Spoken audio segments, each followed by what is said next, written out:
ಮಹದಾಯಿ ನದಿ ನೀರಿಗಾಗಿ ನಡೆಯುತ್ತಿರುವ ರೈತರ ಹೋರಾಟ ತೀವ್ರಗೊಳ್ತಾ ಇದೆ. ರೈತರು ಇವತ್ತು ಹೋರಾಟ 47ನೇ ದಿವಸಕ್ಕೆ ಕಾಲಿಟ್ಟಿದೆ. ಈ ಹಿನ್ನೆಲೆಯಲ್ಲಿ ಹುಬ್ಬಳ್ಳಿಯ 3000 ಮಠದಿಂದ ಚೆನ್ನಮ್ಮ ವೃತ್ತದವರೆಗೆ ಸಾವಿರಾರು ರೈತರು ಪ್ರತಿಭಟನಾ ಮೆರವಣಿಗೆಯನ್ನು ನಡೆಸುತ್ತಿದ್ದಾರೆ.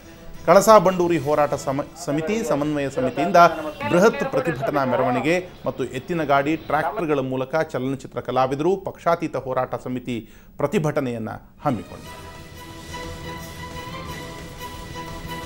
ಈ ಕುರಿತಾಗಿ ಇನ್ನಷ್ಟು ಮಾಹಿತಿಯನ್ನು ಪಡೆಯಬಹುದಾದರೆ ಗುರುರಾಜ್ ಹುಗಾರ್ ನಮ್ಮ ಜೊತೆ ಸಂಪರ್ಕದಲ್ಲಿದ್ದಾರೆ. ಹುಗಾರ್, ಈ ಕಳಸಾ ಬಂಡೂರಿ ಹೋರಾಟದ ಇವತ್ತಿನ ತೀವ್ರತೆ ಮತ್ತು ಇವತ್ತಿನ ಯೋಜನೆಯ ಬಗ್ಗೆ ಹೇಳೋದಾದರೆ.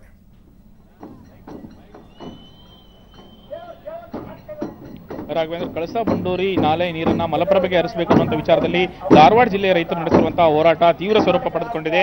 ಈಗಾಗಲೇ ಧಾರವಾಡದ ಮತ್ತು ಹುಬ್ಬಳ್ಳಿ ಮತ್ತು ನವಲಗುಂದ 3 ಕಡೆ ಕೂಡ ಏಕಕಾಲಕ್ಕೆ ಪ್ರತಿಭಟನೆಗಳು ವ್ಯಕ್ತವಾಗ್ತಾ ಇವೆ. ಹುಬ್ಬಳ್ಳಿಯಲ್ಲೂ ಕೂಡ ಇವತ್ತು ಪ್ರತ್ಯೇಕವಾಗಿ ಪಕ್ಷಾತೀತ ಹೋರಾಟ ಸಮಿತಿಯಿಂದ ಮತ್ತು ಕಳಸಾ ಬಂಡೂರಿ ಹೋರಾಟ ಸಮನ್ವಯ ಸಮಿತಿ ವತಿಯಿಂದ ಮತ್ತು ಕರ್ನಾಟಕ ರಾಜ್ಯ ರೈತ ಸಂಘ ಹಸಿರು ಸೇನೆ ವತಿಯಿಂದ ಬೃಹತ್ ಪ್ರತಿಭಟನೆಯನ್ನು ಹಮ್ಮಿಕೊಳ್ಳಲಾಗಿದೆ. ಈಗಾಗಲೇ ಚೆನ್ನಮ್ಮ ವೃತ್ತದಲ್ಲಿ ರೈತ ಸಂಘಟನೆಗಳು ಜಮಾಯಿಸ್ತಾ ಇದ್ದಾವೆ.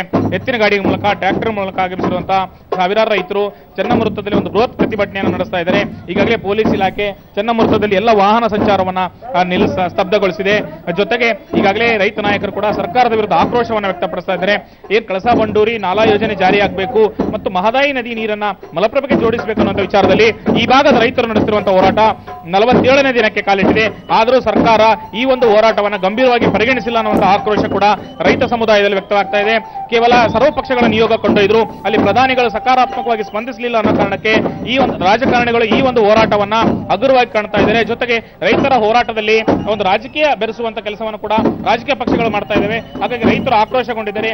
ಯಾವುದೇ ಕಾರಣಕ್ಕೂ ಕೂಡ ಈ ಒಂದು ಹೋರಾಟ ತಾರ್ಕಿಕ ಹಂತೆ ಕಾಣುವವರೆಗೂ ಕೂಡ ಹಿಂದೆ ಸರಿಯುವಂತಹ ಪ್ರಶ್ನೆನೇ ಇಲ್ಲ ಅನ್ನುವಂತ ಮಾತನ್ನ ರೈತ ನಾಯಕರು ಹೇಳ್ತಾ ಇದ್ದಾರೆ. ಈಗಾಗಲೇ ಹುಬ್ಬಳ್ಳಿಯಲ್ಲಿ ಬೃಹತ್ ಪ್ರತಿಭಟನೆ ರ್ಯಾಲಿ ಮೂಲಕ ಒಟ್ಟು 3 ಸಂಘಟನೆಗಳಿಂದ ಇವತ್ತು ಚೆನ್ನಮ್ಮ ವೃತ್ತದಲ್ಲಿ ಒಂದು ಬೃಹತ್ ಪ್ರತಿಭಟನೆ ನಡೆಯುತ್ತೆ. ಸುಮಾರು 3-4 ಗಂಟೆಗಳ ಕಾಲ ಇಲ್ಲಿ ದೊಡ್ಡ ಮಟ್ಟದಲ್ಲಿ ರೈತರು ಎಲ್ಲ ಜಮಾಯಿಸಿ ಸರ್ಕಾರಕ್ಕೆ ಒತ್ತಾಯ ಮಾಡೋರಿದ್ದಾರೆ. ಕಳಸಾ ಬಂಡೂರಿ ನಾಲಾ ಯೋಜನೆ ಜಾರಿಯಾಗಲಿ, ನ್ಯಾಯಾಧಿಕರಣದಲ್ಲಿ ಪ್ರಕರಣ ಇದ್ದಾಗ ಕೂಡ ರಾಜಿ ಸಂಧಾನದ ಮೂಲಕ ಈ ಒಂದು ಪ್ರಕರಣವನ್ನು ಇತ್ಯರ್ಥಪಡಿಸಿಕೊಳ್ಳಿಕ್ಕೆ ಅಂದ್ರೆ ಅವಕಾಶ ಇದೆ. ಅದರ ಜೊತೆಗೆ ಕುಡಿಯುವ ನೀರಿನ ಯೋಜನೆ ಆಗಿರೋದ್ರಿಂದ ನ್ಯಾಯಾಧಿಕರಣವನ್ನು ಕೂಡ ಮನವೊಲಿಸಲಿಕ್ಕೆ ಅವಕಾಶಗಳಿದ್ದಾವೆ.